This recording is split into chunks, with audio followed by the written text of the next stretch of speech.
Hello, welcome to the Cover 2 podcast. We're entering week 16 of the NFL season. We just ended week 15. Some good news for me. Our matchup was good, I thought, but I lost. Yeah. I lost. Yeah. It is what it is. Yeah. It's life. Yeah. It's fantasy football. When you obviously he was the 2 seed, I'm the 6 seed.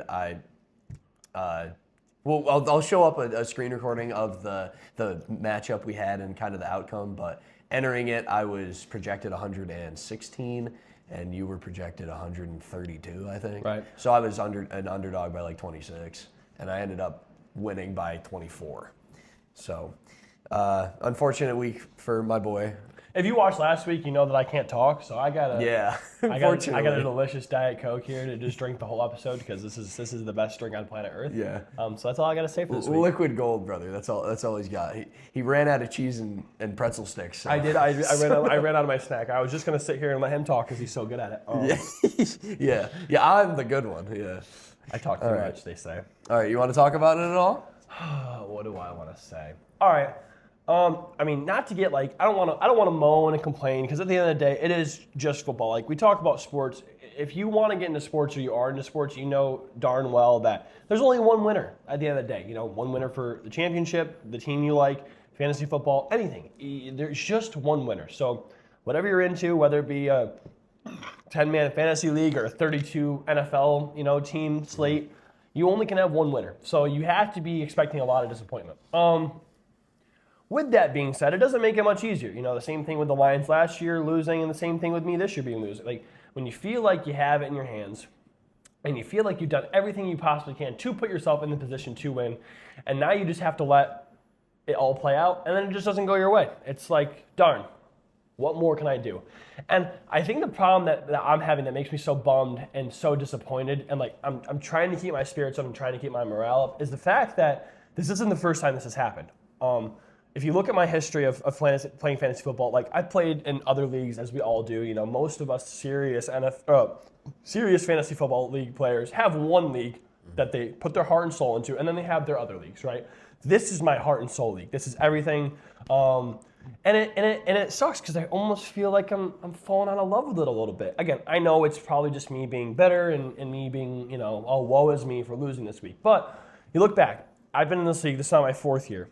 I am 33-15 lifetime. I have a 33-15 record. Great record. During the regular season, all time of fantasy football. Mm-hmm. Yeah, that's an amazing record. My record in comparison, I didn't do my research, but I've got to be at 500 or below. I could look at that. I'm probably below because I had the one season I was 2-12 because I went 0 for 10. I was 0-10 to begin. So my historic record is 22-26. Exactly. I was like, I have to be negative. You are negative. Yeah, yeah, I'm negative. I've made a championship before too, I think. You have. I think. Or no, I made third. I got third place. Third place last year, was it? Or? And this is your first championship. You got third place 2 years ago. I got third place last year. You got third place last year, yeah. This is Louis' first championship. Yeah, last year was my really bad year, wasn't it? Where I was like 2-12 or 5th. No, that was 3 years ago. 3 years ago. That was when we used to go to college together, and oh my gosh, he was 0-8. So I remember bad. we used to sit at Herkimer. So bad. Herkimer Community College. We sat at the lunch table together, and we would talk about how horrible his team was. Yeah, so that was a terrible season. That was 0-8 or 0-10, and I didn't even end up with the worst record that year. Spalding ended up being the last because you made a late push. Yeah, well, my team at the end of the year,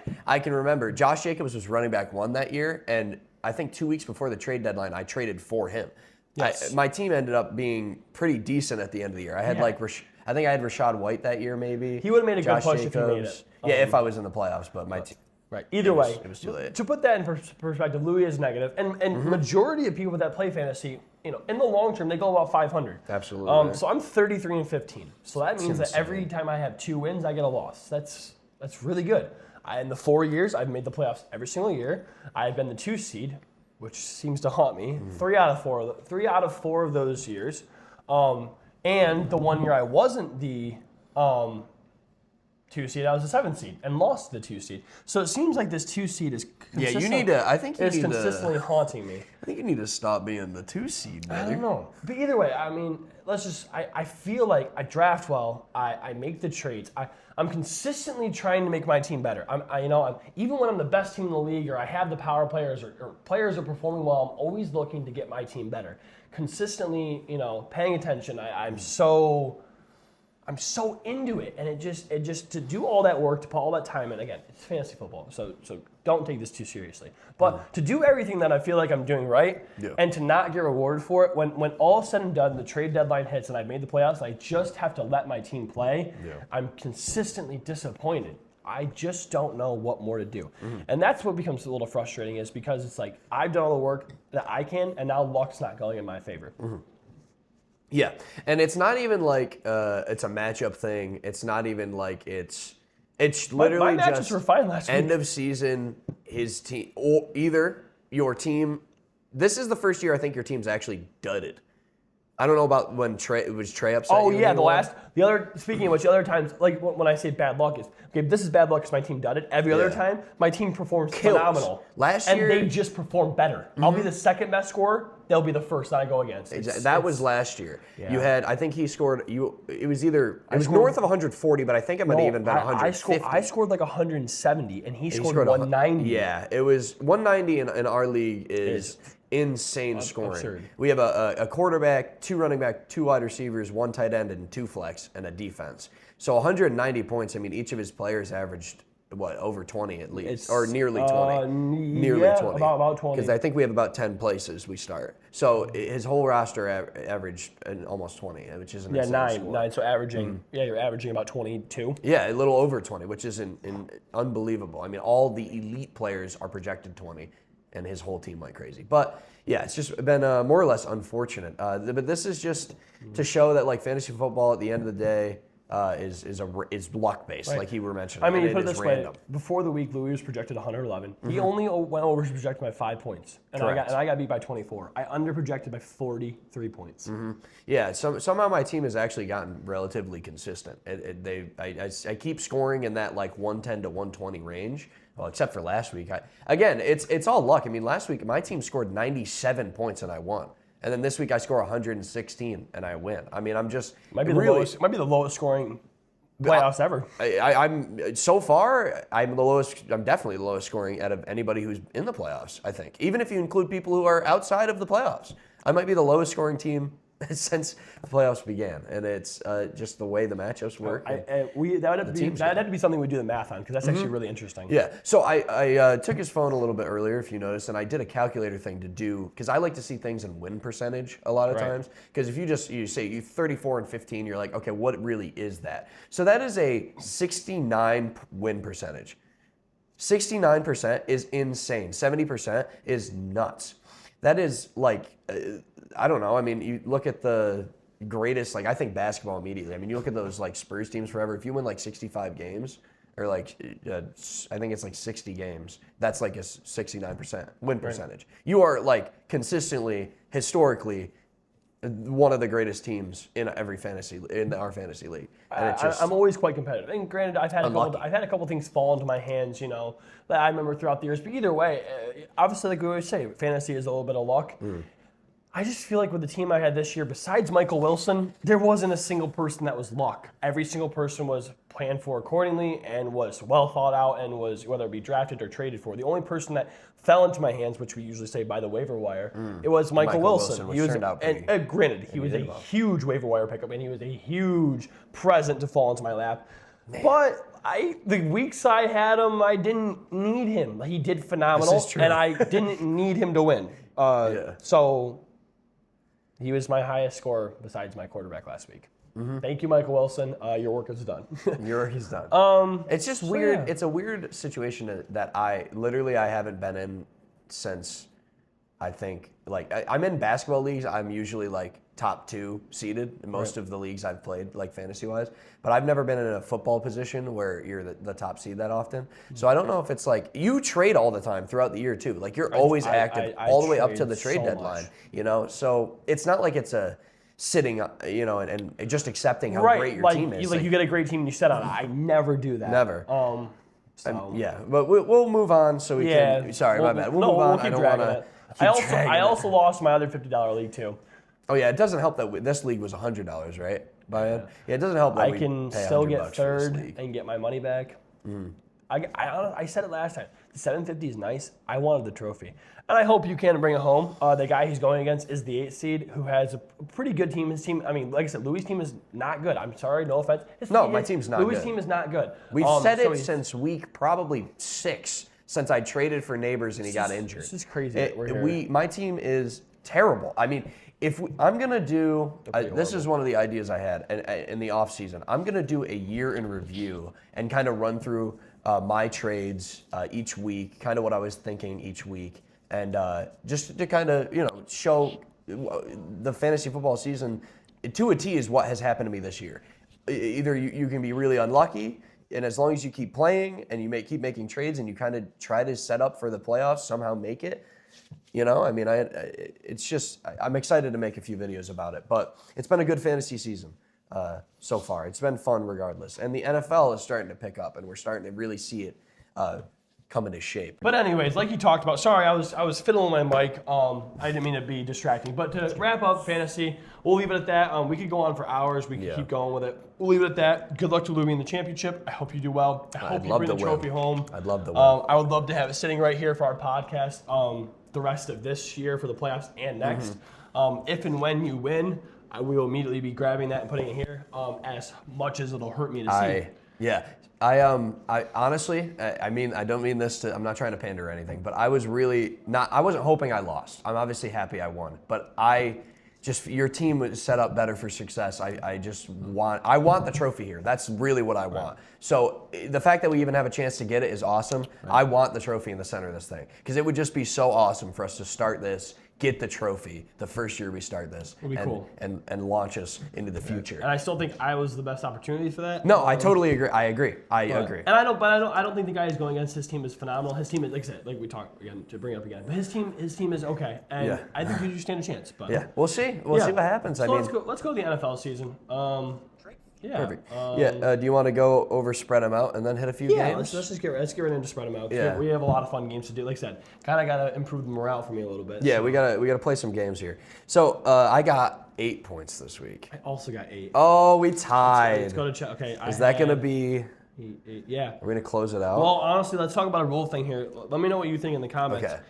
There's 2 defenses that both allowed 0. Would you give me 3 points for first place for that? Yeah. If I chose yes. I mean, you chose a defense that didn't let any points up. You deserve 3 points. Okay, I agree. Thank you. So we're all scored. Then yes, I scored 8. I had Chargers plus 4.5 against the Chiefs. They ended up winning, so it didn't matter. Nice. Eagles best defense. That was 3, and then I had the over because the Chargers were my silver spread, and I had the over for the Giants game, and that's where my 8 points came from. I missed all my fantasy. Niners were the 4th best offense, which kind of hurts. That would have gave me the win. Browns had nowhere near covering. The Bears are a pretty good team, and the Panthers are atrocious as a football team. And I stand by that every single week, and I don't care. Yeah, I build off that real quick. I think the Saints are kind of making a turn, and I'm a little excited for them next year. I got a Saints fan that I'm friends with. I've been friends with for a long time, and he is really excited for the team. And Shuck actually looks pretty decent. He doesn't look miserable. Let's put it that way. He doesn't look terrible. And that call is funny. We'll move on. So I got 8 points as well, like I said. I got Texans versus Cardinals. I took Texans spread, obviously. They killed them. Then I got Puka was wide receiver 2. I chose him for my wide receiver. And then Titans-Niners, I chose the over, and obviously that hit.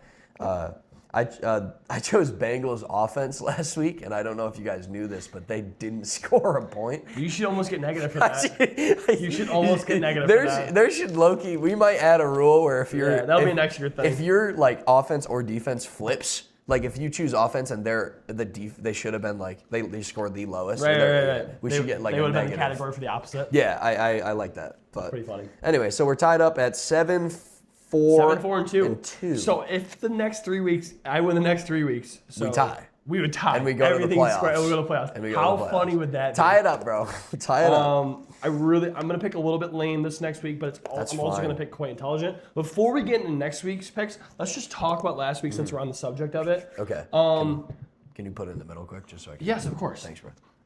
Okay, so a couple games we want to talk about. Like I said, let's just talk about that Buccaneers division really quick. I don't think anybody deserves to go. I saw a Buccaneer fan post something on TikTok. I saw a post where he said, as a Bucs fan, whoever wins our division, we should just give the spot to the Lions. I think that's funny because I'll get into my team in a second. Yeah. But I don't think we're great, but I think we're far better than every single person in this division. That is a sorry division. Now, granted, I still don't think they should change the rule on the playoffs with the records. I don't like that. That's the reason I don't watch basketball. Why we have divisions. Because I love divisions. I love division rivals. I love the competitive aspect. But golly, can one team just be good in each division so we don't have to have the conversation? Absolutely. This came up last year with the whole 15-2 to 14-3 thing between the Lions and the Vikings. Mm-hmm. It's once again going to come up this year. It's going to come up with the Bears between the Seahawks and Rams is going to be more the conversation. Oh yeah, that one too. And we're going to have to once again have this conversation. And I don't want to see that get changed because I really think it'll hurt the way that the NFL works and how competitive it is. And it makes it so those middle teams can make a weird run. Like, what? The Giants were the Giants. The Giants were the last 7 seed. Sorry. The Giants, I think both Super Bowls were the last seed to make it in the playoffs. But let's just put it this way. I should just say the reason we like having those mid to not so great teams in the playoff is because the fact the NFL playoffs are set up in a way where it can have those underdogs win, right? Yeah. Basketball doesn't matter because you play a best of 7 series. Mm-hmm. At the end of the day, I'd say 80% of the time the better team is going to win those series. Football is one game.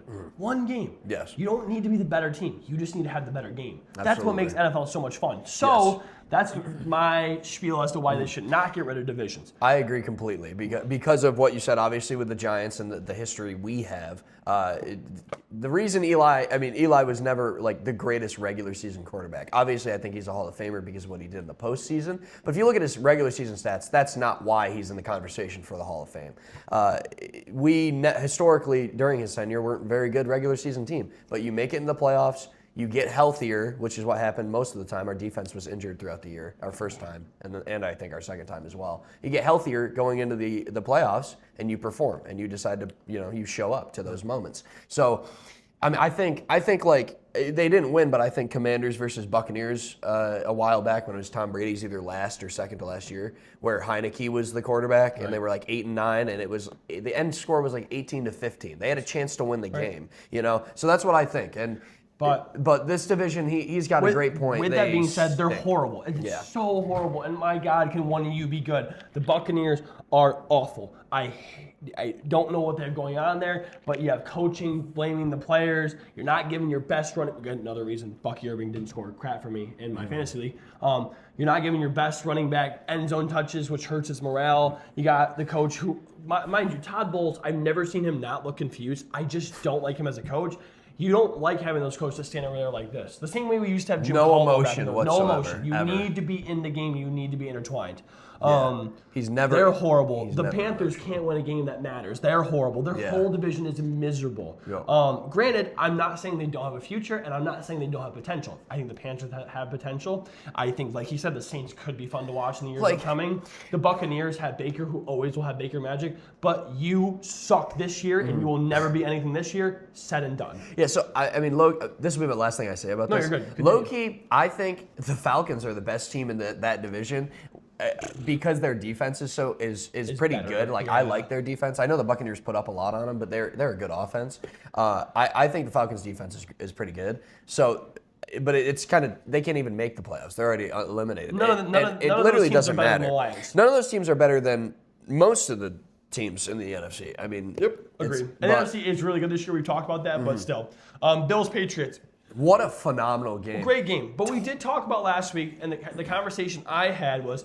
We had talked about those top couple seeds that we think are real threats, and I know we kind of poop on the Broncos a little bit, but I said that I know for a fact I said this in the last podcast that I was more confident in the Broncos than the Patriots. I said I still don't believe in the Patriots because of how easy their schedule is. You did say that. Whereas the Broncos have had more dominant wins, but it still scares me because they don't have that playmaker. Which talk about a week to flip it. Right, which you proved us wrong. And it kind of proved my point right. The Patriots, I don't think are it. I don't think, again, they're still good and they're still contenders, but I just don't see them winning.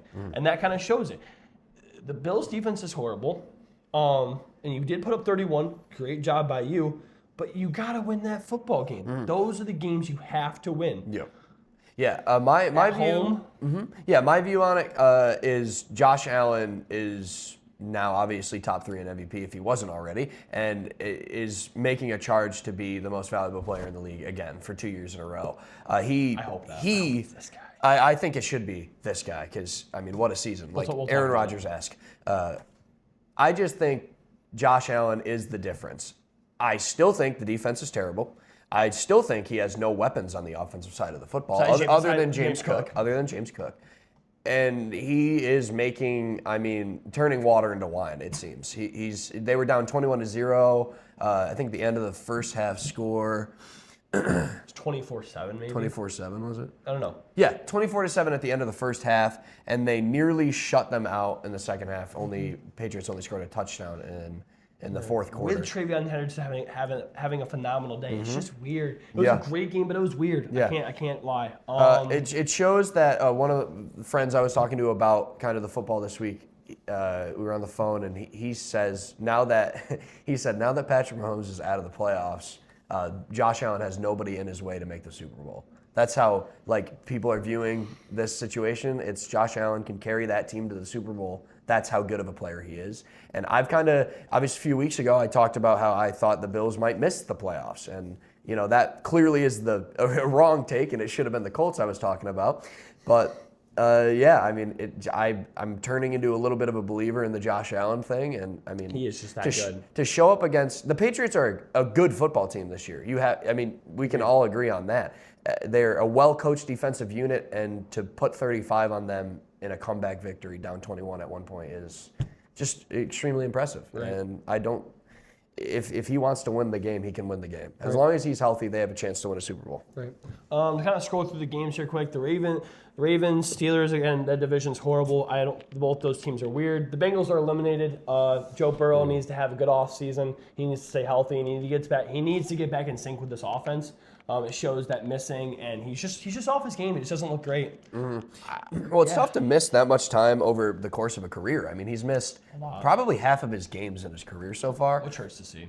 And it's tough to see his morale be so low. Obviously, we usually see him as a pretty happy guy. Jamar Chase in an interview was talking about he's never really had to pick him up. It's never been a thing he's had to think about. So he's got to try to be better that way. But the Bengals are killing one of the best quarterbacks of a generation, to be honest with you. They're really, just the coaching, the defense, the GMs are doing nothing to help this team. And honestly, if Joe Burrow I don't think he's going to retire, but obviously he had that interview. If he's to retire, they should reset the organization completely. You can't lose a talent like that just because you have no skill or any common sense to be able to put a team around them. They can't do anything right, it seems. Yeah. To be honest. Most of these games are kind of skippable except for the next couple. The Jaguars. Man. Jaguars, big game, big win. I guess we got to talk about you. Trevor Lawrence with a great game. The Jets are horrible. Next week is a huge game for them. They play I can't remember who it is. I know for a fact I saw it. It's very important. Yeah, I think it's divisional, isn't it? No, Jaguars Broncos. Exactly. Yeah, very excited for that game. That is exactly what we want to see. We're a team we don't talk about a lot. Who knew we were going to say this? They're quietly playing good, and they went on a little win streak, but they're also cutting games close with teams they shouldn't. But they're also kind of beating decent teams. They're just being weird. This last time really gave us a reason to look with Trevor Lawrence having a phenomenal 6-touchdown performance, again, against a sorry team. But it's a great performance. You're 10-4. How can you not talk about you when you're 10-4? And next week is it. The Broncos are the best team in the AFC. I'm going to say. Yeah, sure. Well, I'm okay with that. Arguably with the Bills, but they're the best team record and power ranking wise. I think respectfully they're the best team in the AFC. Correct. And they're playing great. They're streaking. Bo Nix finally has a phenomenal game, which we'll talk about in a second. Jaguars, you really want to prove to us and you want to prove to the world that you're a team that to look out for and to talk about and to kind of be like, hey, they're out there and they're ready to play. I wouldn't say necessarily win, but at least be competitive in this game. You keep playing the ball you're playing. Brian Thomas Jr. is back.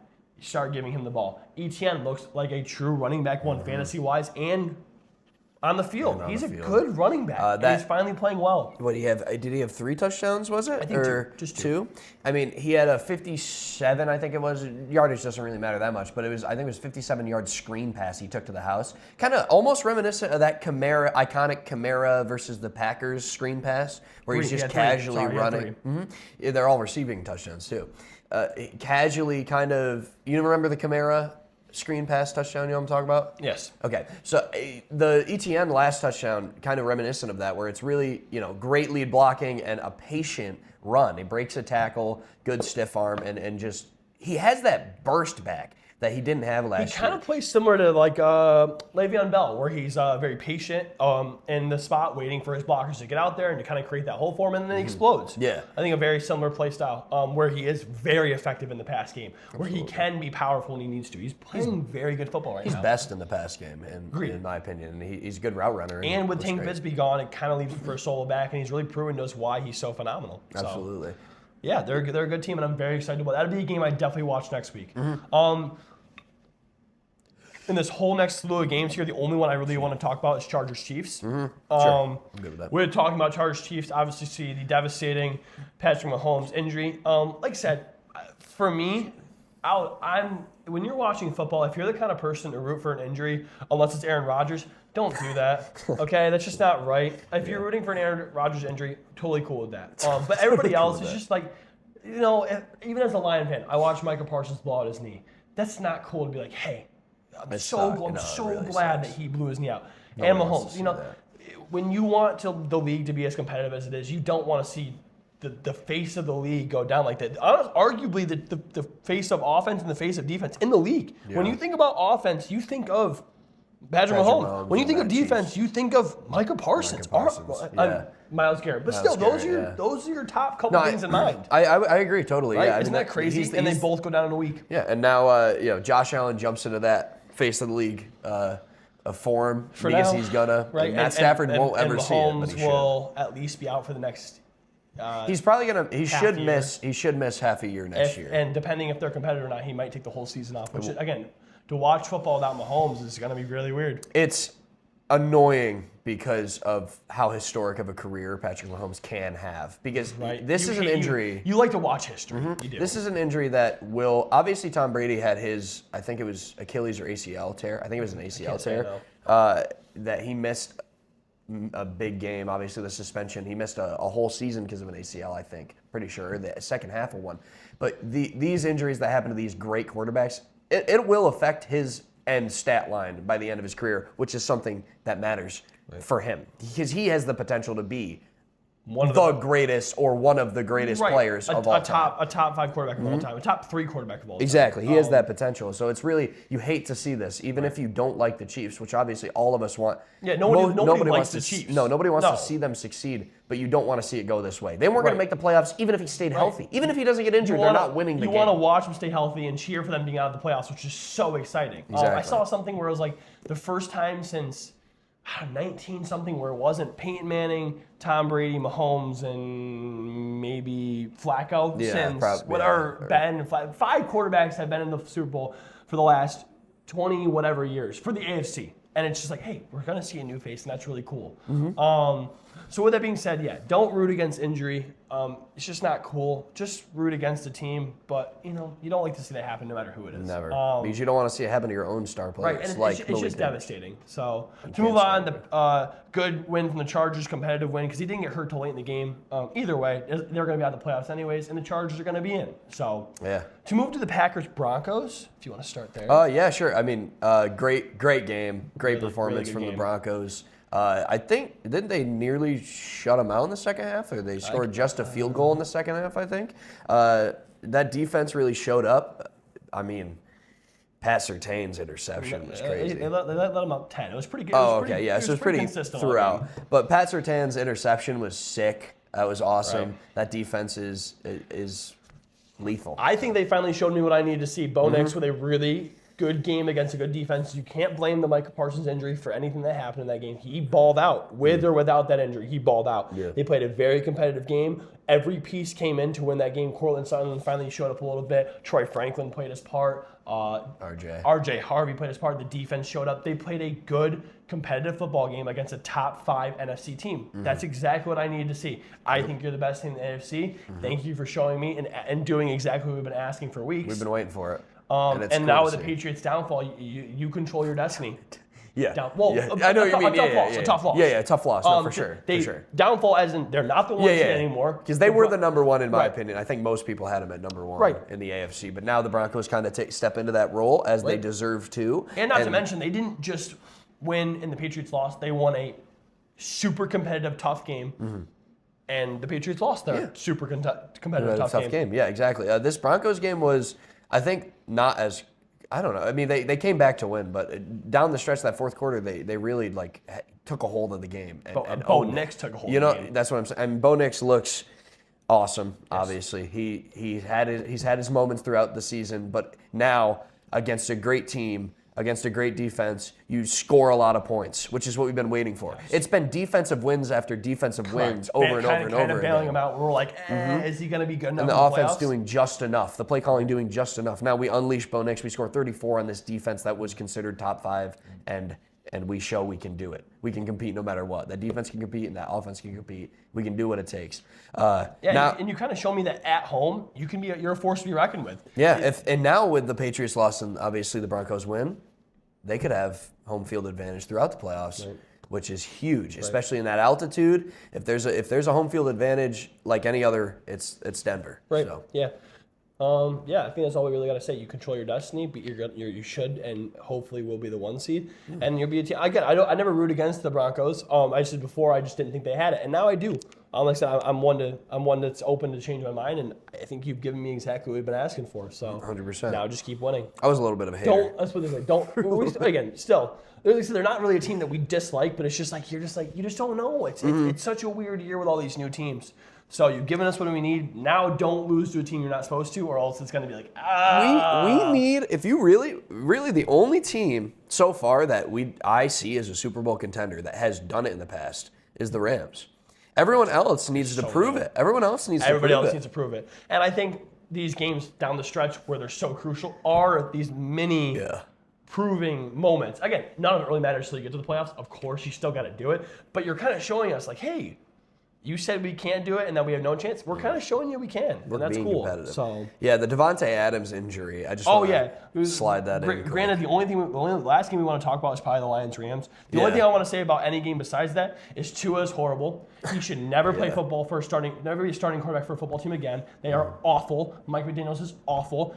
I watched that whole game with my family who are Dolphin fans, and boy, oh boy, it was painful. As miserable of a game as it gets. I watched Aaron Rodgers tear up a horrible defense. I watched Mike McDaniels call horrible plays for his great offense, and I watched Tua look like a moron. Cut Tua, give him off to another team. Nobody should pick him up, and figure it out. Also get rid of McDaniels. Start fresh. You have Waddle. You have Achane. Figure out something to do with Tyreek. Build yourself for the future, and that starts with getting rid of those 2 key pieces. Tua, Mike McDaniels, get rid of them.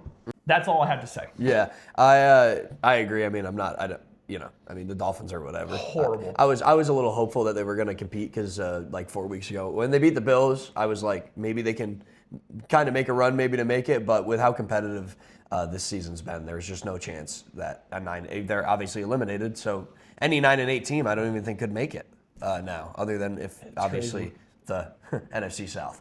But yeah, the Devontae Adams injury kind of hurts. It kind of hurts. It hurts a lot. I mean, a hamstring injury this late in the season. Right. Did they say how serious it was? It looked really bad. I mean, it looked probably like I'm not a doctor, but it looked like a grade 2 at least. I mean, historically, I've seen when you see people kind of pull up like that, it's just not good. And coming back from a hamstring injury, especially from as a wide receiver, at least from what I've seen in the past, as his age. I had Keenan Allen a few years ago when he was his last year on the Chargers before he left for the Bears, so 2 years ago.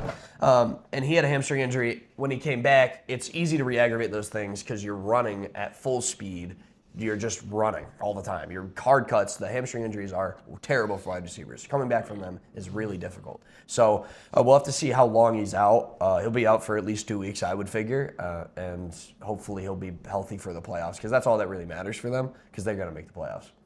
You want to talk about the Lions game? We're not good enough. Yeah, that's all I really got to say. I mean, the easiest way we make the playoffs is here's the simple way to do it. We have to win our last 3 games against the Steelers, Vikings, and Bears. The Bears need to lose another game besides the one to us. So they play the Niners, Packers, and us. So along with losing to us, they need to lose to either the Packers or the Niners. That puts us in the 7th seed, and that puts the Bears out of the playoffs. It is so crazy to see that there is a world where a very, very easy world where the Bears don't make the playoffs. That they have the hardest remaining 3 games. We looked at it a few weeks ago, and you were, because we were doing our playoff primer kind of episode, and who can make it, who can't, and yeah, you were on it with the Bears. So kind of talking, I again, not that I don't believe in them. They had a good win against the Browns, cool. But you got to beat the Packers this week at home. They flex you to Saturday night. That's a huge game for you in your season. That makes it so it makes it so essentially you win this game, you put yourself back in the lead for the division, and that makes it so you have to just win one of your last 2 games to make the playoffs. You're in a golden spot. Whereas if you lose, now you have to win out essentially. Yeah, I'm excited for that game probably more than anything. Yeah, Saturday night. Should be I know that obviously you're a Lions fan and they're in division, but I love the Bears this year. I've been loving what they've done this year. Again, unfortunate injuries, of course. You got Roma Dunze injured. Luther Burden, I think, twisted his ankle a little bit. He'll probably end up playing. But their offense is kind of injured. It's going to be a run game situation like they've done a lot this year. It's going to be lean on the run, see what we can do defensively, and if they can keep those takeaways like they've been all year, they lead the league in takeaways with I think 39 now or 40. Right. If they can keep doing that, we'll see. That's going to be a great game. It's a prove it moment. You win that, you're in the driver's seat for your division, right, which the Bears haven't seen since Mitchell Trubisky's rookie season. They are currently in the lead for the division. And I guess the reason I say that's the easier way than the Packers is because the Packers would also have to lose 2 out of their last 3. So hypothetically, they lose to the Bears this week. That means they would definitely need, because since they have the tiebreak on us and they have a tie, they would need to lose either to the Ravens or the Vikings. And I don't really feel confident either in those. I feel more confident in the Bears road.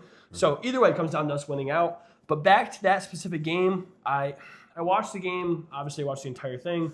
We had like a 10-point lead in there. And I was even watching with my dad, and he's like, Bud, like, why aren't you cheering? As sad and stupid and boring as it is to say, I felt like we had no chance the entire time. I felt it was only a matter of time until Matt Stafford did his thing, because our defense is so horrid and we're so miserable and so painful to watch that it just felt like, okay, let's just wait until they come down and absolutely destroy us again, which they did. Granted, do we lose the game no matter what? Yes, we're not a good football team. I think there's a 0.0000 infinite zeros chance of us winning the Super Bowl. 0. I have no hope. I would be glad to make the playoffs because, hey, it at least gives you a chance. But I don't really know why. In my mind, it's like we were so phenomenal and actual Super Bowl contenders the last 2 years. So to have this down year where, I guess, in my mind, it's not that we can't come back from it because you can blame injuries, you can blame whatever. We're just not good enough. It's a defensive problem. I think what bothers me most is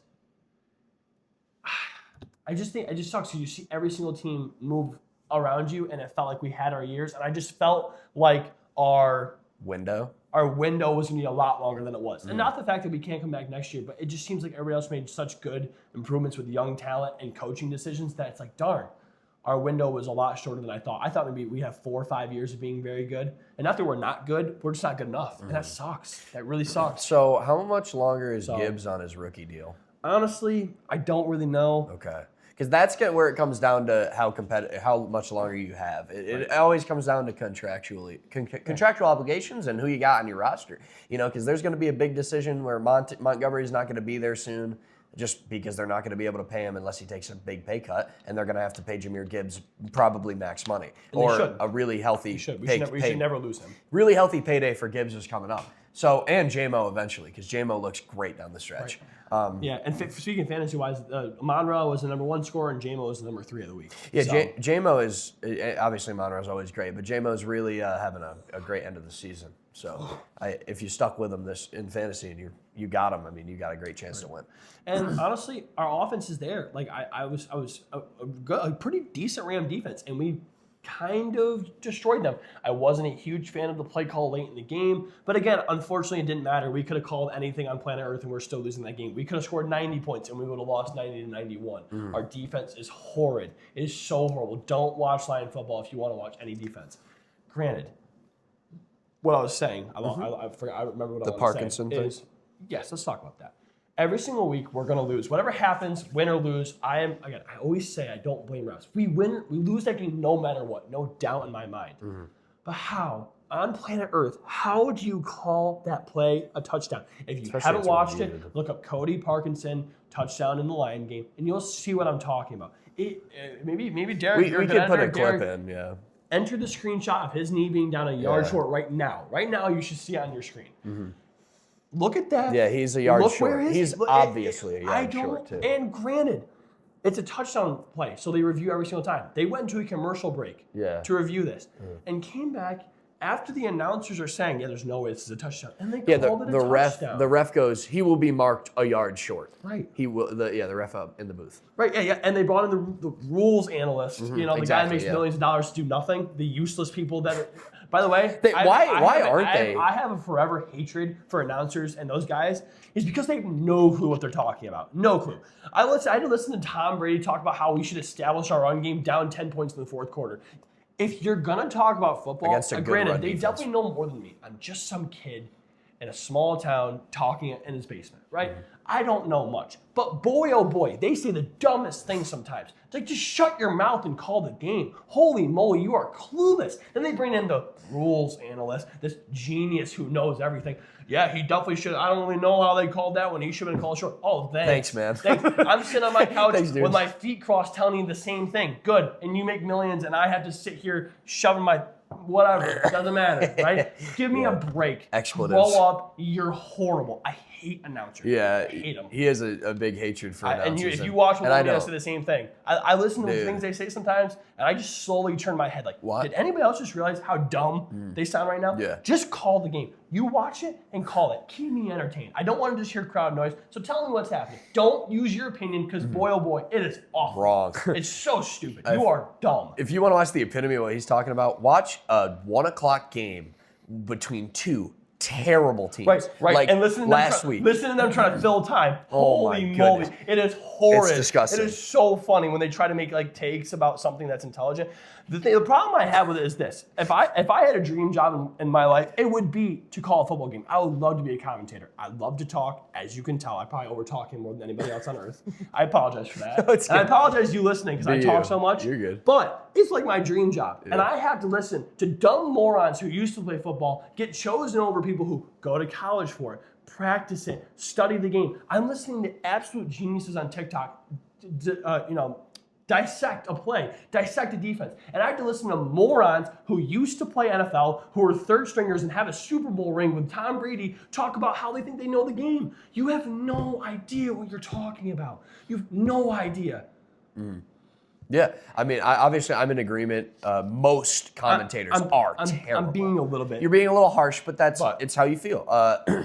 Most commentators, 90% of them are terrible. Like, I like J.J. Watt and Greg Olson. They're probably the only two, two add color commentators. Former football players. Former good players. No disrespect to that, but just I just feel like you have so many options of people who go to college for this stuff, get to watch hours of films, and you just choose people who are off because of their name. You're choosing people because of their name, not because of what they know. Not saying they're not good, but that bothers me a lot. You know what I mean? Yeah, I think there's analysts that it would be very interesting to see. Like, I don't like Dan Orlovsky commentating. I like when he breaks down plays, like post-game or mid-game. Like, I like that, Dan Orlovsky. I do not like commentating Dan Orlovsky. And any defensive player, other than J.J. Watt I mentioned, any defensive player that's a commentator is the dumbest thing ever. They are the worst. Even like Jason McCourty. Like, he's a great, a Hall of Famer probably, and he is not good. Like, regardless, we'll move past this.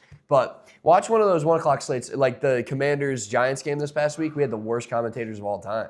We don't really need to talk about that game. We're a dumpster fire. We got to fire everybody. We got to fire everybody. We look terrible. Our defense showed up a little bit down the stretch, but we look terrible. Special teams, get them out of here. Defense, everybody. Mike Kafka, get him out of here. Joe Shank, get him out of here. I don't care anymore. Get them all out of here. I would just say, wrap up the Lions. We're not good enough. Bummer. Phillip Rivers played a football game this week, which we didn't mention, but let's talk about week 14 of Spread 'em Out. Yeah, week 16 of Spread 'em Out. So my gold spread this week is Bills versus Browns. I'm taking the Bills -10. I'm flipping the script, obviously, and this isn't flipping the script. Sorry, I'm bought in on Josh Allen. I've changed my mind. Josh Allen's the GOAT. No, I just think the Bills are going to kill the Browns. The Browns aren't very good. If we make bad takes, we own up to it, and we do often change our minds. That's what happens in the NFL. Yes. You play the game, you prove us wrong, we talk about it. That's kind of the idea. Yeah, and you can't be I'm never going to be afraid to speak my opinion, and I know you aren't. So, yeah, that's what I got. I got Josh Allen killing them by 14 or more, probably 20. The Bears can, the Bills can. Yeah. I got Eagles -6.5. I don't understand why that's so low, unless maybe something about weather or something I'm not understanding. The Eagles at Commanders, 6.5 feels way too low. Just because it's the Commanders away game. are horrible. 6.5 feels easy. Just because it's an away game, probably. I think. Yeah. No, I love that pick. My silver spread, I have the Panthers +3 against the Bucks. I honestly wanted to pick kind of a few close games after that Bills choice. I think these are games that are going to be interesting to watch just because of. You're going to watch that game? I might. What is it? The 1 o'clock? If it's in the 1 o'clock, probably not. Because there's better games to watch.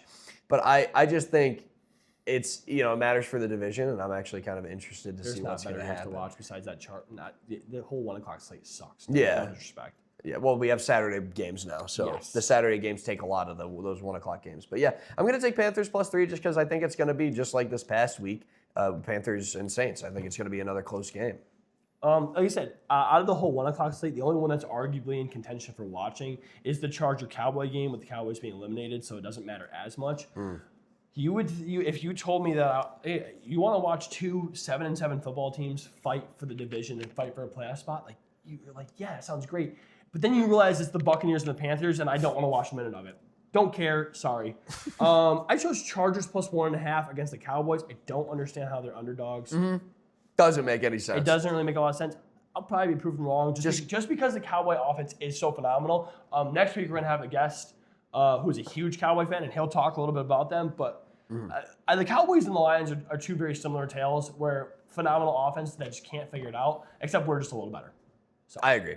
Bronze spread. I'm going to take Broncos -3 against the Jags. I'm bought into the Bo Nix experience. Okay. I'm bought into the Broncos experience, and the Loki have been a Jags hater all year. Trevor Lawrence screwed me over a couple years ago in fantasy, so go Bo Nix and the Broncos.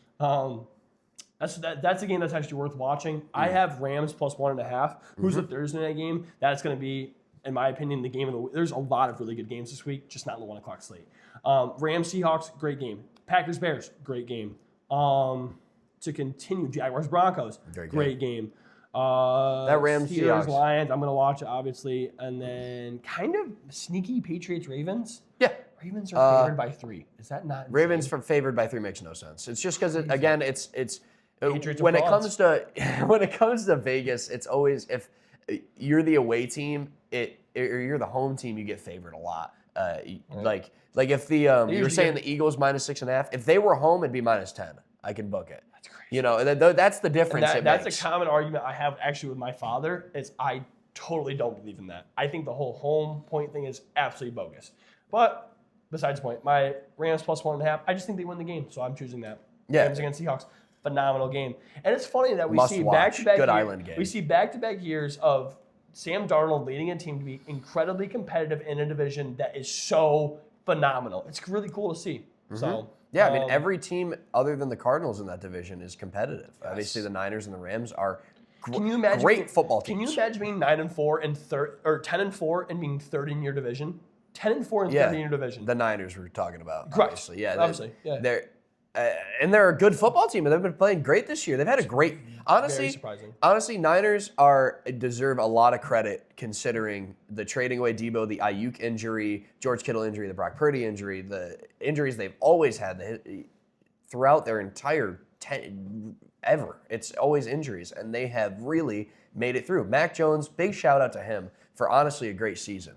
For him to come in and really, 5-1 in his starts, I think. He really came through and won them games to keep them in this season in a division that's that tough. I mean, he beat the Rams one, right? He beat one of the Rams' losses is the Niners. Awesome to see. All right, so we'll move to offense next. I have the Bengals again. Now, I know they obviously didn't score at all, and the vibes are atrocious, but they're playing the Dolphins.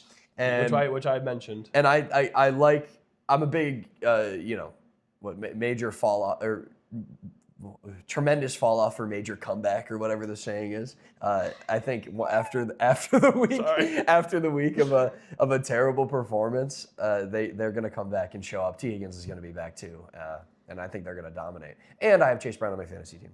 So I hope Chase Brown scores 3 times. If you're gonna look at this week, I am depending heavily on that same game. I also have the Bengals offense. Yes! Let's go! Yeah, go Bengals. So, everything you just said, I agree Go with. Bengals. I've already talked a lot, so all right, cool. I'm limiting myself. So defensively, I got the Bills this week. Now, I know we've talked about how the Bills' defense is terrible. It's horrible. It is terrible. They're playing the Browns. They're playing the Browns, though. So we're all matchups today. Shedeur Sanders is going to throw 5 interceptions. They're going to score twice. It'll be great. Yeah. What do you got for defense this week? Oh, my goodness. I have the Texans. I'm lame. I don't care. It's so perfect. They're literally going to allow the Raiders. If the Eagles can hold them to 0, the Texans are going to hold them to -5. Texans defense, it's lame. I don't care. Defense. I just want to quick touch on the Texans because we didn't touch on the Texans. I really want them to do something in the playoffs because another team I love this year is that Texans team. They're a fun team. Their defense is the best in the league.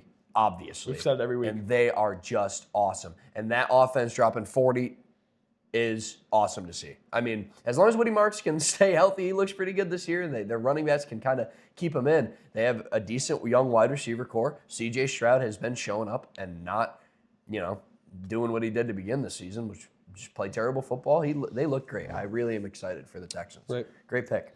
Obviously, yeah. I mean, they're who should I choose for defense? So quarterback this week, I have Bo Nix. Like I said, I'm bought into the Bo Nix experience. It's obviously going to be a tough, competitive game, and I think it's going to be a higher scoring affair because they're going to have to score. You saw last week with Bo Nix having a phenomenal fantasy performance against a competitive, good defense, showing he can do it against anybody. And any of those games that are going to be competitive, high scoring, really, really important for playoff seeding. He should perform well, and he has to perform well. He has to perform well, and I think he'll show up. I'm kind of sticking with the best offense. I'm going Joe Burrow. Joe Burrow. Every single reason we talked about the Dolphin defense is horrid. If Aaron Rodgers can light them up, anybody can. Joe Burrow. Running back, I have Travion Henderson. Unfortunately, I am playing against him this week, so I'm kind of trying to jinx him a little bit. Trey Henderson has looked phenomenal since he's usurped Ramondre Stevenson for the starting running back of the Patriots. And again, it's going to be a good, high-performing, competitive game. Right. So I'm excited to see him perform. Oh, I'm just going to stick with it. If you watch the Lions play, you know that Jahmyr Gibbs is on a current pattern.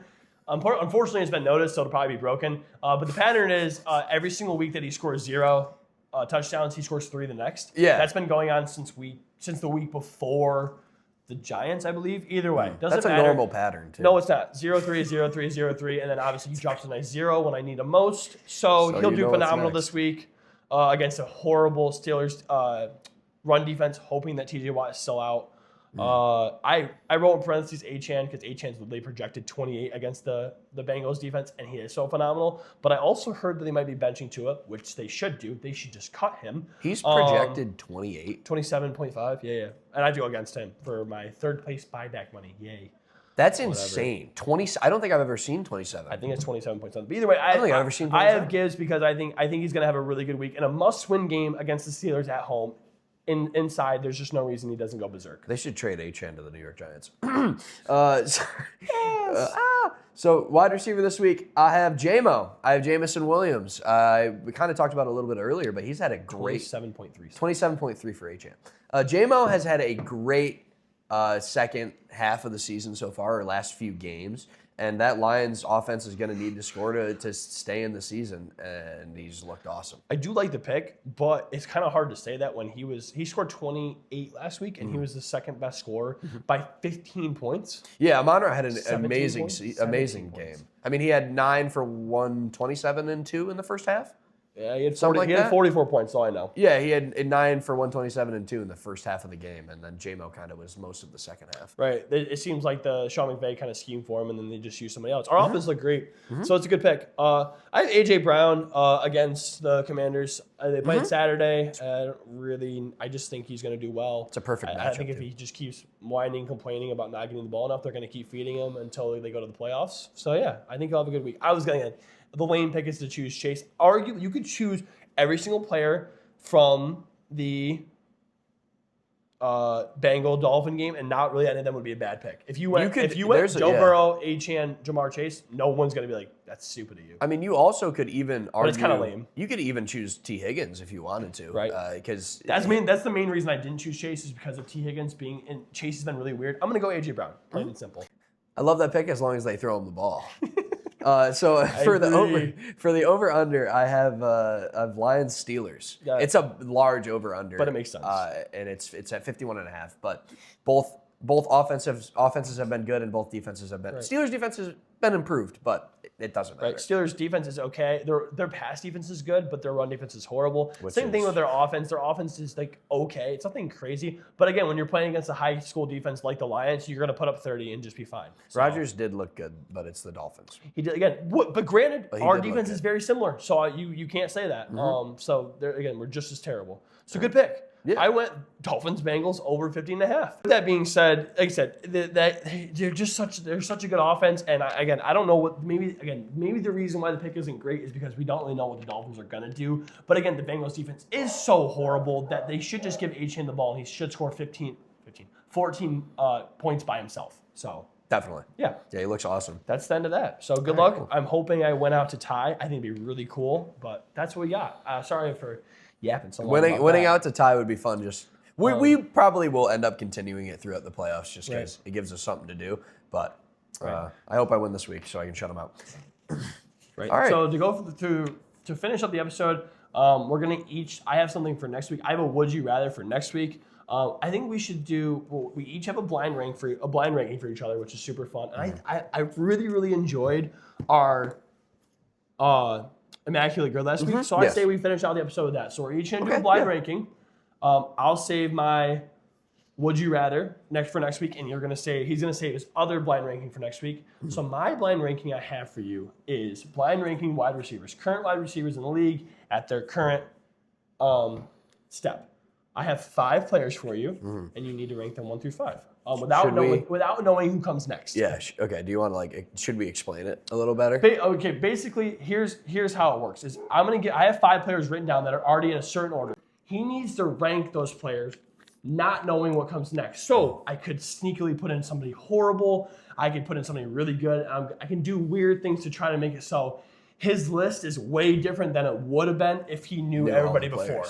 So it's just fun. It's just a fun game. Let's do it. This isn't actually who he thinks is first to 5, but this is who he thinks based on his overall knowledge of where they are in the grand scheme of things. Okay, so I have wide receivers, and I'm going to start you off with Waddle. Are these all current wide receivers? All current active wide receivers that are not injured. Okay, so Jalen Waddle's the first one. Jalen Waddle is your starter for the Dolphins. All right, so I'm going to put him at, it's hard. The first one's always the most difficult. I'm going to go 4 for Jalen Waddle. I'm going to put him at 4. Which essentially what he's doing with that, Jalen Waddle is a good wide receiver. He just doesn't get used. So he's essentially hoping that the rest I have are notable good wide receivers. I'm assuming there's 3 wide receivers better than him and 1 that's terrible. Right, that's essentially what he's doing with that. I have George Pickens next. 3. I'm going to put him ahead of Jalen Waddle at 3. It's tough. These games are tough because he could put two great, like not great, but these could be his only two good wide receivers. Right. He could put three terrible. But I'm gonna put Pickens at 3. Next, I have Brian Thomas Jr. Oh, see, now I've ruined. I have put myself in a bad spot. Right. Shot yourself in the foot a little bit here. Yeah, I mean he's not better than George Pickens. Nope. And he's probably not better than Waddle either. I'll put him at 5. Yeah. But now I'm 1 and 2. This is not going to be good. This is playing into him. Next, I have Braxton. No, kidding. Braxton Berrios. Next, I have Rashee Rice. My white legend. I'll put him at 2. I'm good with that. Him at 2. And last but not least, I have Nico Collins. I'm actually okay with that list, but I would knowing how he did it after. I'd put Rashee ahead of Nico. Agreed. But other than that, I'm actually okay with that list. That's a very arguable thing to do. His list is great. He did it exactly. I was really hoping he put Waddle and Pickens higher than he should have, or I was hoping that he thought I was going to have something horrible and put Brian Thomas Jr. higher. He did it perfectly. So now knowing kind of how he plays, I might screw with him a little more next week. This is all these players are. I mean, you have your elite and you have your suck. These guys are all closer to elite than suck, but none of them are. They're just that below. Next step. Besides, arguably, Rashee Rice and Nico Collins, but both of them are clearly outside the top 5, 7 receivers in the league. So I started them off easy. Next time, I think I'll be a little bit more aggressive. All right, my turn. Okay. So I have Lions legends. So these are all-time Lions players, at least the ones that Am I ranking them based on talent or how much I like them? It's your list. Okay. It's your list. All right, so the first player, 5 players. The first player I have is Barry Sanders. See, it's hard because, obviously Barry Sanders is one of the best Lions to ever play the game, but I didn't get to watch him. It'd be silly to not put him at 1, but I know for a fact if he has Calvin Johnson and Matt Stafford on this list, I'm going to want them both above Barry Sanders. I'm going to go, all right, we'll do, for this time, we'll do talent. I also kind of want to do a likable list because likable, realistically, a 4 or 5. I didn't watch him. I don't know him. Well, let's choose one. Do you want to do talent or do you want to do likable? Let's do talent and let's do number. He's the best. Number one. He's arguably one of the best running backs of all time. So it'd be silly to not put him at 1. He's the best Lion in my opinion of all. Okay, yeah. So but that's why it's hard. But again, 1, yes. Yes. If Stafford stayed the whole time, he'd be number 1. I'll rank him on likability next. But go ahead. Okay, perfect. So number 2, Amon-Ra St. Brown. If Calvin Johnson or Stafford on the list, they're both better because he just had based on longevity. I'll go 3. Okay. Dan Orlovsky. 5. Calvin Johnson. 2. Matthew Stafford. God darn it. See, he did what he should have done. Now 4, and now I'm sitting here. I said exactly what it was going to be, and I still didn't do it. So good job, Louis. Now based on likability. So he has Stafford at 4 behind Amon-Ra St. Brown. Yeah, whatever. Based on likability or how much I enjoy them as a player, Staff 1, Johnson 2, Amon-Ra 3, Barry Sanders 4, Orlovsky 5. Good job with the list. Yeah. That's kind of how it should be. Again, I started off a little easy. He got me. That was good. Yeah. Dan Orlovsky. I'm really surprised you didn't have him higher.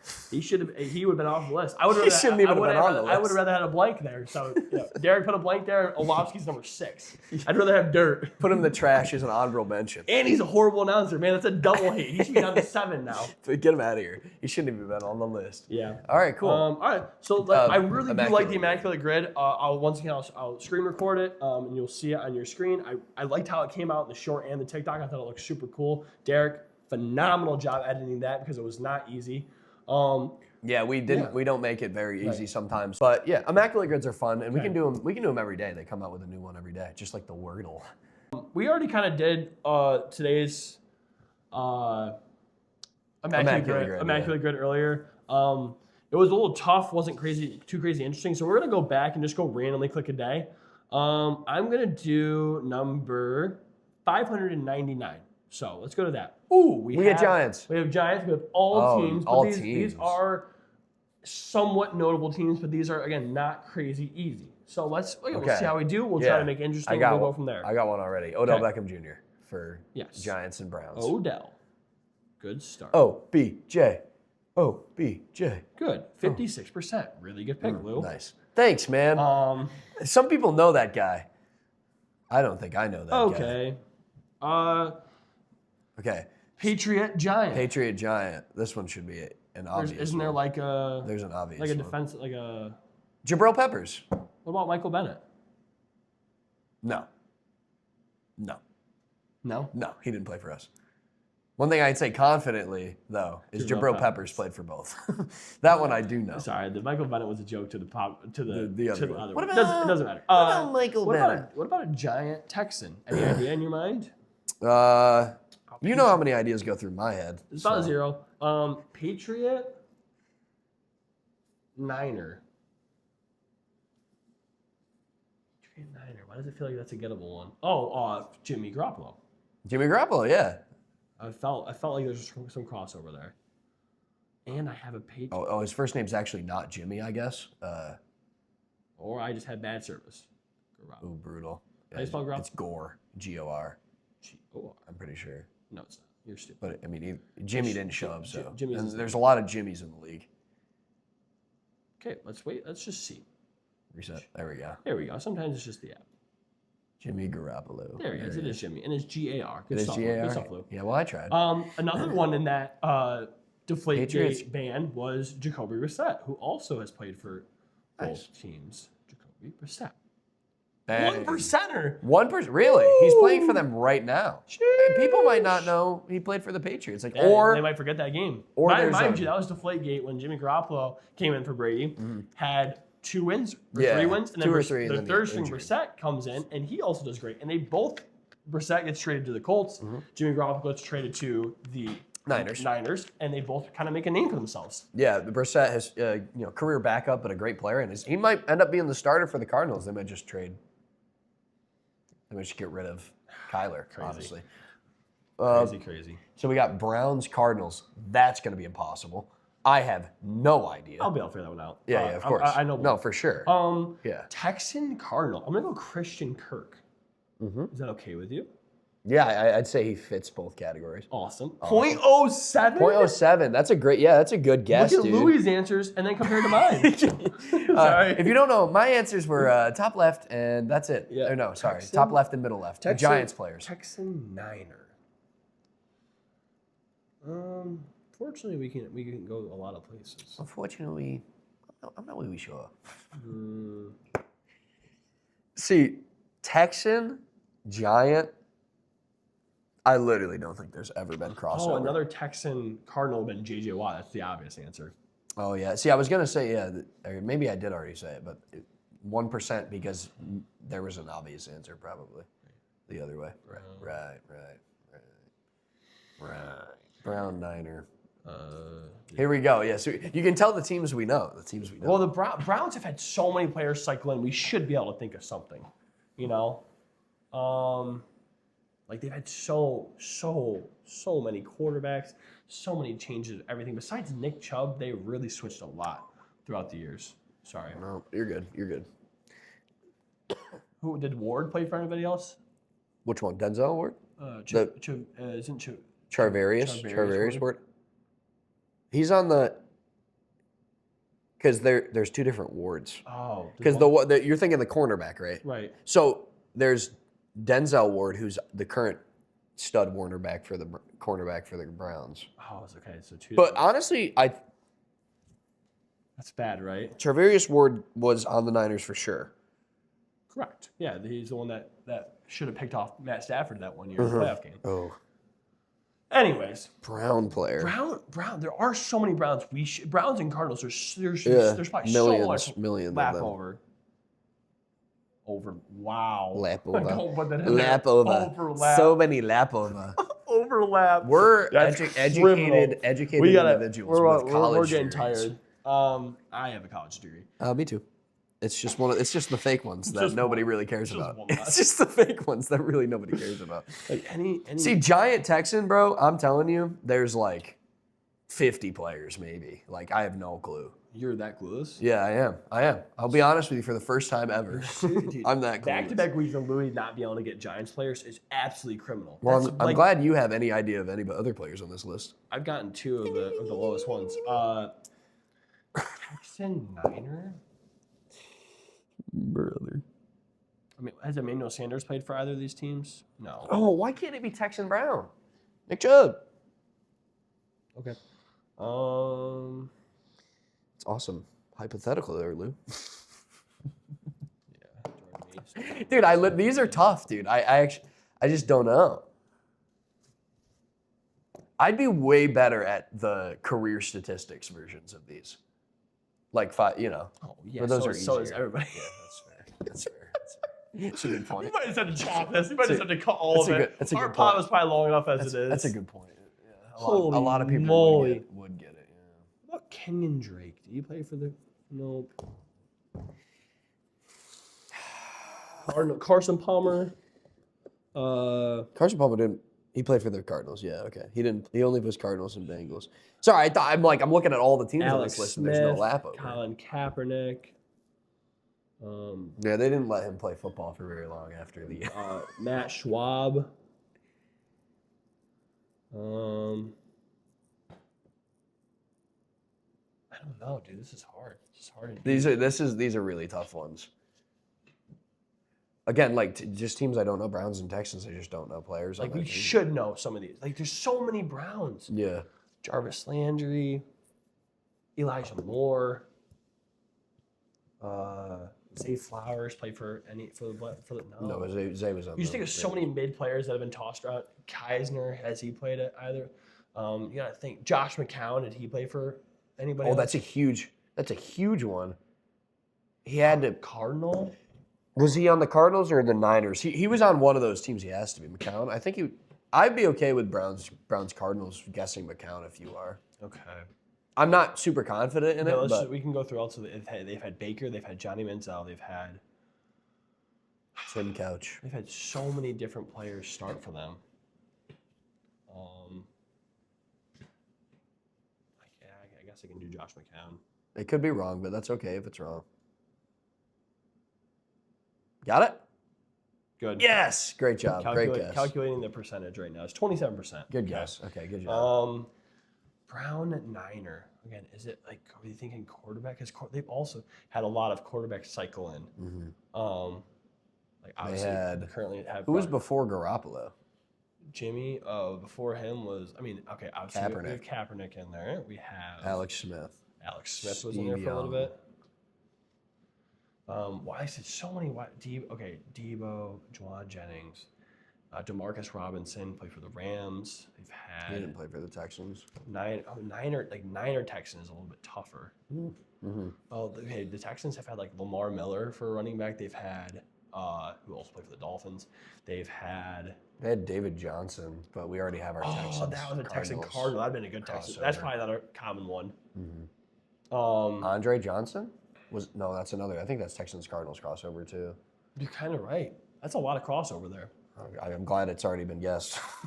Well, we got a .07 with that. Yeah, which is a great guess. We'll take it. There's a lot of, like you said, everybody watches the Niners. Like that's a team that we should be able to get more of. But they're also kind of the team that sticks with their players, you know. There's not really memorable players. Azeez Al-Shaair. He played for the Texans and the Niners. Azeez, A-Z-E-E-Z. Al-Shaair? Yeah, Al-Shaair, yep. Good guess. 15%. Okay, cool. Because he's playing for because he came over with D'Amico Ryans with very good job. The Niners. I'm cool with that. Okay. We're participating. Let's go. We are fighting. This is a fight. Niners, Browns. You can't get a Texan Giant. No chance. Bro, let me cook on it for a a little bit. At least stew. And really grind. Yeah. Because that one, we can get 8 out of 9. Okay, what about, who have they had for kickers? They've had Fairbairn, like you said. We've had so many kickers. Like you've had so many. We had Matt Gay, too. We had...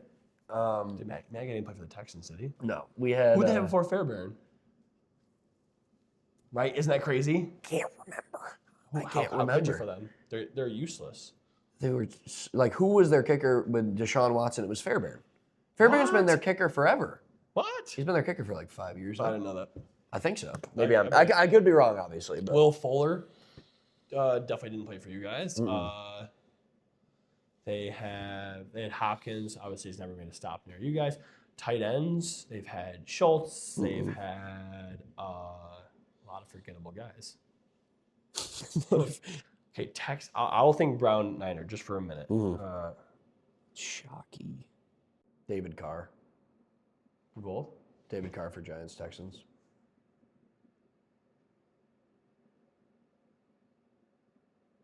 Wow, really good poll. Man, we gotta do it now. Now we gotta do it. I'll sit here until I can't. All right, anymore. Niners, Browns. Come on. Niner Brown. Come on, bro. There's got to be one staring us in the face. Frank Gore play for the Browns. No, but good, Paul. Just thinking like guys like that. Okay, Raheem right, Mostert. They've had so many. Wilson Jr.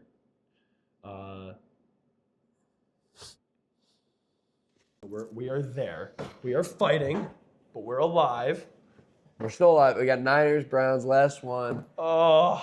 Please say in the comments how many guesses for the Browns Niners you have. Somebody's screaming at the screen of right our now. 8 viewers. Hey, we get 1,000 on the shorts. Sometimes. The shorts do decent. Sometimes. Man, I really want to get this for the program. This is by the way, this is huge much for the tougher program. because it's an all-team one, and we're fighting. And I want to be. We've been recording for a while. For those of you who don't know, we got to finish this up.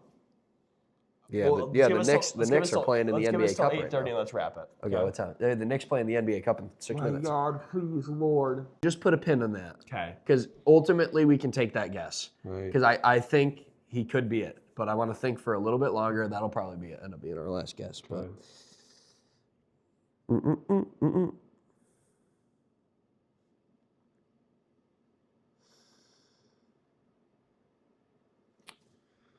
Have you thought lineman at all? No, I've been thinking. Okay, Terrell Pryor. I'm literally getting obscure. Emmanuel. Did who's that left tackle that played for a while for the Browns? That's like a Hall of Famer. Trent. Not Trent Williams. Trent. Joe Tooney. No, he was on the Patriots, and he's.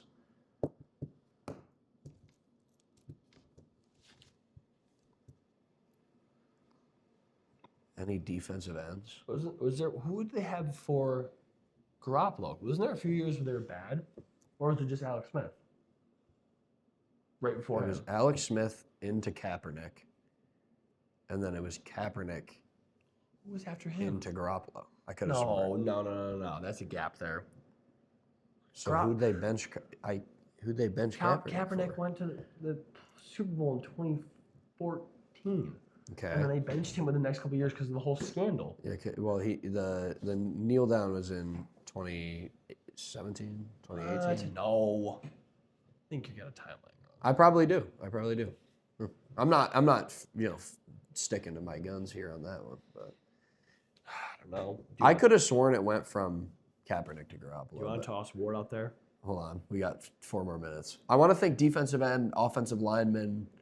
So you just lose me there. You know what I mean? Which I hate that I don't have that kind of knowledge. I'm so skilled position players when it comes to just overall knowledge, which sucks. Yeah.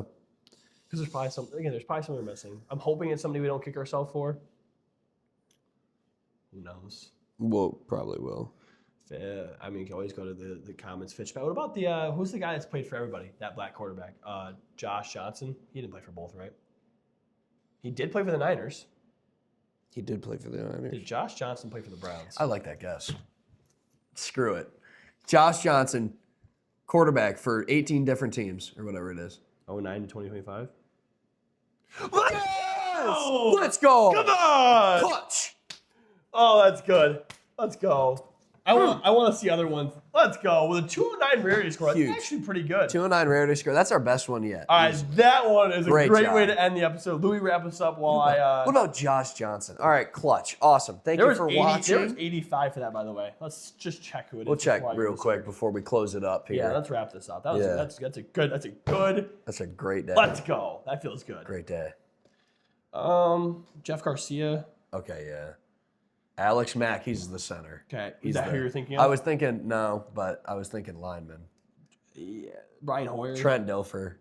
Colt McCoy. Nick Mullen. Colt McCoy. Some gross quarterbacks. We pulled them out of McCoy was nowhere. your other guess. No, McCown was your other guess. McCown. Carlos Hyde. I was thinking there was Running back. There had to be a running back I told you there was crossover. some running back I was crossover. trying to think of it. I could not. Yeah, it got hard. It got hard quick. We did phenomenal there. Did that say Marvin Mims? Go up a little bit. Oh, Josh Johnson. It doesn't matter. Maurice Hurst. And I'm going to end it there. Way to go, us. Wonders. We are great. and I ended it right now. All right, perfect. So that's it for this That was episode. only 4.5 minutes. Perfect. Oh, we actually killed that. Oh wait, no, that was 4.5 minutes. Along with with the 12. All right, yeah. That one took a little Derek, bit. you have so much editing to do. You're awesome, dude. Brutal. It's a good thing we pay you. So thank you, everybody, for watching this episode of the Cover 2 podcast. Please like and subscribe. Excited for this next week of football. Big games. We're going to come back here and hopefully Louis, and it's a 2-week final. 2-week championship. So we're hoping yeah. Louis comes back here with a competitive score. If we can be even somehow or only down by 10, there's a chance. Correct. Otherwise, we're probably cooked. Correct. Congrats on your sleeper victory in fantasy. We didn't mention that, but my sleeper team went crazy. It's the one I run that's the keeper league. it's good 250, bro. I don't care. All right. Bye, everybody. Like and subscribe.